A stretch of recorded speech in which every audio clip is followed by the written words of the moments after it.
প্রিয় ছাত্রছাত্রী বন্ধুরা, এখন আমি আলোচনা করব সুষম চৌম্বক ক্ষেত্রে প্রবাহ কুণ্ডলীর উপরে ক্রিয়াশীল টর্ক। অর্থাৎ চৌম্বক ক্ষেত্রের মধ্যে যদি একটি তারের কয়েল রাখা হয়, তবে সেই তারের কয়েলের উপরে ক্রিয়াশীল বলের মান কত হবে তা আমাদের, ক্রিয়াশীল টর্কের মান কত হবে তা আমাদের নির্ণয় করতে হবে। তো তার আগে দুটো বিষয় আমাদেরকে মনে রাখতে হবে। এক নম্বর বিষয় হচ্ছে যে চৌম্বক ক্ষেত্রে বি চৌম্বক ক্ষেত্র, এই বি চৌম্বক ক্ষেত্রের সমকোণে যদি এল দৈর্ঘ্যের একটি তার তড়িৎ প্রবাহ পাঠায়, তবে সেই তারটির উপরে ক্রিয়াশীল বল F হবে BIL। তারটির মধ্য দিয়ে I তড়িৎ প্রবাহিত হচ্ছে, তারটির দৈর্ঘ্য L। বি চৌম্বক ক্ষেত্রের সমকোণে তারটিকে স্থাপন করলে তারটির উপরে ক্রিয়াশীল বল হয় F BIL। এক নম্বর বিষয়। আরেকটি বিষয় মনে রাখতে হবে, চৌম্বক ক্ষেত্রের সমান্তরালে যদি কোনো তারের মধ্য দিয়ে I তড়িৎ প্রবাহিত হয়, সে চৌম্বক ক্ষেত্রের দিকে হতে পারে বা চৌম্বক ক্ষেত্রের বিপরীত দিকে হতে পারে, I তড়িৎ প্রবাহিত হয়, তবে তার উপরে ক্রিয়াশীল বল F হয় 0। এই দুটো বিষয় আমাদেরকে মাথায় রাখতে হবে। চলো এবার আমরা পড়ি সুষম চৌম্বক ক্ষেত্রে প্রবাহ কুণ্ডলীর উপরে ক্রিয়াশীল টর্ক। তোমরা এখানে ছবিতে দেখতে পাচ্ছ যে একটি চুম্বকের উত্তর মেরু এবং দক্ষিণ মেরু এর মাঝখানে একটি তারের কুণ্ডলী রাখা হয়েছে PQRS। এই কুণ্ডলীর মধ্য দিয়ে I তড়িৎ প্রবাহিত হচ্ছে, এভাবে I তড়িৎ প্রবাহিত হচ্ছে। এখন মনে করো যে কুণ্ডলীটির বেধ হলো B। মনে রাখবে কুণ্ডলীর মধ্য দিয়ে I তড়িৎ প্রবাহিত হচ্ছে, কুণ্ডলীর বেধ B, কুণ্ডলীর দৈর্ঘ্য L। আর চৌম্বক ক্ষেত্র কোন দিকে কাজ করছে? চৌম্বক ক্ষেত্র কাজ করছে N থেকে S এর দিকে। এভাবে চৌম্বক ক্ষেত্র কাজ করছে। এই কুণ্ডলীর উপরে ক্রিয়াশীল বল কত হবে আমরা তা নির্ণয় করি। আগে প্রথমে PQ অংশের উপরে ক্রিয়াশীল বল নির্ণয় করব। তো PQটি চৌম্বক ক্ষেত্রের সঙ্গে প্যারালাল ভাবে অবস্থিত, চৌম্বক ক্ষেত্রের সমান্তরালে অবস্থিত। আর আমরা জানি যে চৌম্বক ক্ষেত্রের সমান্তরালে যদি কোনো তারের মধ্য দিয়ে তড়িৎ প্রবাহিত হয়, তবে সেই তারের উপরে ক্রিয়াশীল বল 0। সুতরাং PQ অংশের উপরে ওই প্রবাহ কুণ্ডলীর PQ অংশের উপরে ক্রিয়াশীল বল 0। একই রকম ভাবে RS অংশের উপরেও, RS যে প্রবাহীর অংশ, এই অংশটির উপরেও ক্রিয়াশীল বল 0 হবে, কারণ এক্ষেত্রে তড়িৎ প্রবাহ হচ্ছে চৌম্বক ক্ষেত্রের দিকে। এবারে আসি QR। এই অংশের উপরে চৌম্বক ক্ষেত্রের জন্য কত বল প্রযুক্ত হবে? দেখো, এই অংশটি চৌম্বক ক্ষেত্রের সঙ্গে সমকোণে আছে, অর্থাৎ এই তারটি চৌম্বক ক্ষেত্রের সমকোণে অবস্থিত। আর চৌম্বক ক্ষেত্রের সমকোণে যদি তার অবস্থিত হয়, তার উপরে ক্রিয়াশীল বলের মান হয় BIL, দৈর্ঘ্য L, I তড়িৎ প্রবাহিত হচ্ছে, B চৌম্বক ক্ষেত্রে রাখা আছে। সুতরাং QR অংশের উপরে ক্রিয়াশীল বল হবে BIL। এই বলের দিক কোন দিকে হবে বুঝতে গেলে ফ্লেমিং এর বামহস্ত নিয়ম কাজে লাগাতে হবে।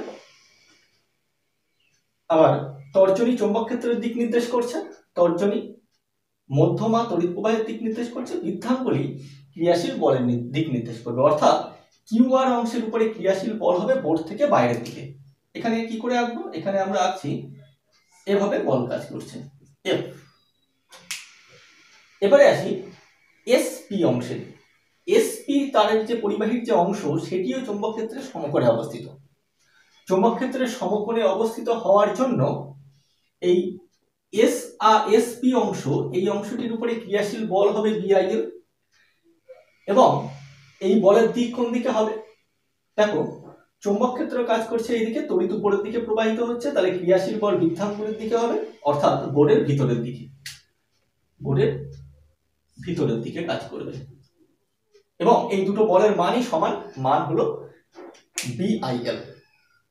মনে করো এটি একটি প্রবাহ কুণ্ডলী, এর চারিপাশে এইভাবে তার পেঁচানো আছে। তাহলে প্রবাহ কুণ্ডলী হলে সেই কুণ্ডলীর মধ্য দিয়ে কুণ্ডলীর এই প্রান্তে এইদিকে বল কাজ করছে, এই প্রান্তে ভিতরের দিকে বল কাজ করছে। এই দুই প্রান্তে কোনো বল কাজ করছে না। এই প্রান্তে এদিকে বল কাজ করছে, এই প্রান্তে এদিকে বল কাজ করছে। নেট ফোর্স 0, দুটো ফোর্সের মান সমান, কিন্তু একটি বাইরের দিকে, একটি বোর্ডের ভিতরের দিকে। কিন্তু এই বল দুটির ক্রিয়া রেখা আলাদা। এই বল দুটি এই কুণ্ডলীর উপরে একটি টর্ক প্রয়োগ করবে, ফলে কুণ্ডলীটি এইভাবে ঘুরে যাবে।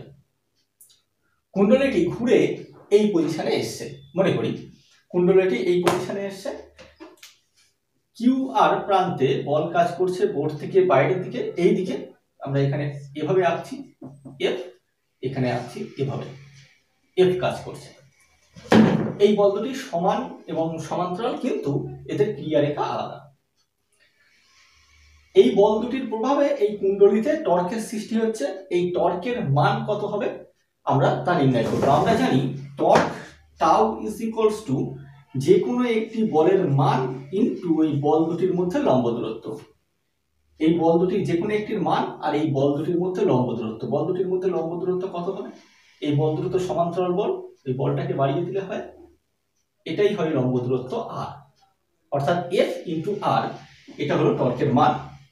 এই মানটা আমরা নির্ণয় করব।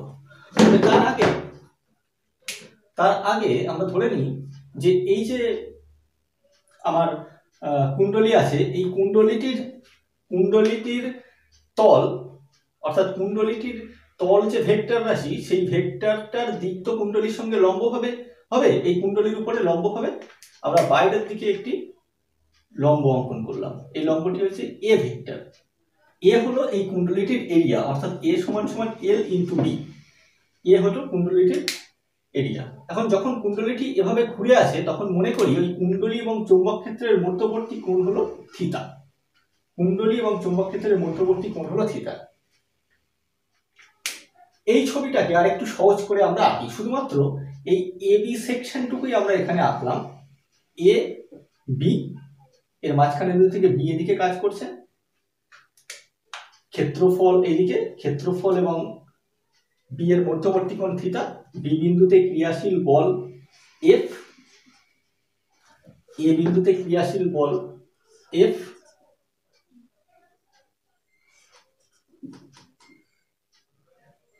এই দুটি বলের মধ্যে লম্ব দূরত্ব বার করতে গেলে আমাদেরকে ওই বলটাকে বাড়িয়ে দিতে হবে, দিয়ে লম্ব টানতে হবে, অর্থাৎ এটা হলো আর। আমরা বার করতে যাচ্ছি টাউ সমান সমান এফ গুণ আর। এফ এবং আর এর মান, এফ এর মান তো জানি বিআইএল, আর এর মানটা আমাদের নির্ণয় করে বসালেই টর্কের মান পেয়ে যাবো। আর এর মান কি করে নির্ণয় করব? এই কোণটি থিতা হলে এই কোণটি থিতা হয়। দেখো, যদি দুটি সরলরেখার মধ্যবর্তী কোণ থিতা হয়, তবে মনে রাখবে এই সরলরেখা দুটির লম্বের মধ্যবর্তী কোণও থিতা হবে। অর্থাৎ এই সরলরেখার উপরে যদি আমি লম্ব টানি, এই সরলরেখার উপরে লম্ব টানলে এই হলো, এই কোণটিও থিতা হবে। দুটো সরলরেখার মধ্যবর্তী কোণ থিতা হলে তাদের লম্বের মধ্যবর্তী কোণও থিতা হয়। এখন এই দুটোর মধ্যবর্তী কোণ থিতা, আর এই সরলরেখাটার উপরে লম্ব এবি সরলরেখা, আর এই সরলরেখাটার উপরে লম্ব এই সরলরেখা, সুতরাং এই কোণটিও হবে থিতা।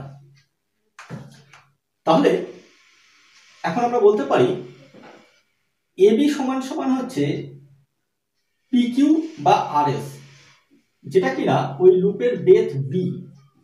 তাহলে এই দৈর্ঘ্যটা হলো বি, এটা থিতা, এটা কত হবে? এটা এন হলে আমরা ত্রিভুজ এ বি এন, এই ত্রিভুজ থেকে বলতে পারি যে sine theta is equals to লম্ব বাই অতিভুজ, অর্থাৎ আর বাই বি, বা R is equals to B sine theta. সুতরাং torque tau is equals to BIL, F এর মান বিআইএল ইন্টু আর মানে হচ্ছে বি সাইন থিতা, বা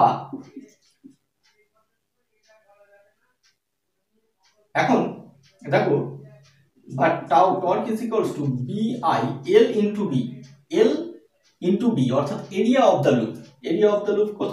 এ into sine theta is equals two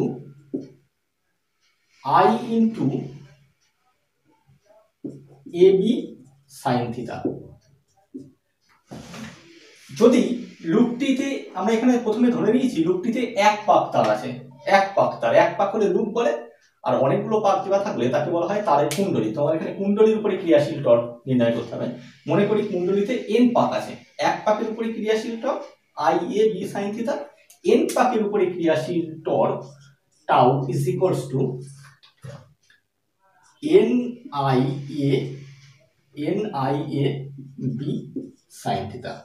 আমরা একে ভেক্টর ফর্মেও লিখতে পারি। ভেক্টর ফর্মে লিখলে হবে tau vector is equals two NI into A cross B, NI into A cross B। সুতরাং যখন ওই লুপটির ক্ষেত্রফল ভেক্টর এবং চৌম্বক ক্ষেত্রের মধ্যবর্তী কোণ থিটা হবে, তখন ওই কুণ্ডলীর উপরে ক্রিয়াশীল বল NI into A cross B। কুণ্ডলীটি যখন এই পজিশনে থাকবে, তখন কুণ্ডলীটির ক্ষেত্রফল ভেক্টর কাজ করবে বোর্ড থেকে বাইরের দিকে, এবং চৌম্বক ক্ষেত্র কাজ করছে এইদিকে, অর্থাৎ চৌম্বক ক্ষেত্র এবং A ভেক্টর এবং B ভেক্টরের মধ্যবর্তী কোণ হচ্ছে 90 ডিগ্রি।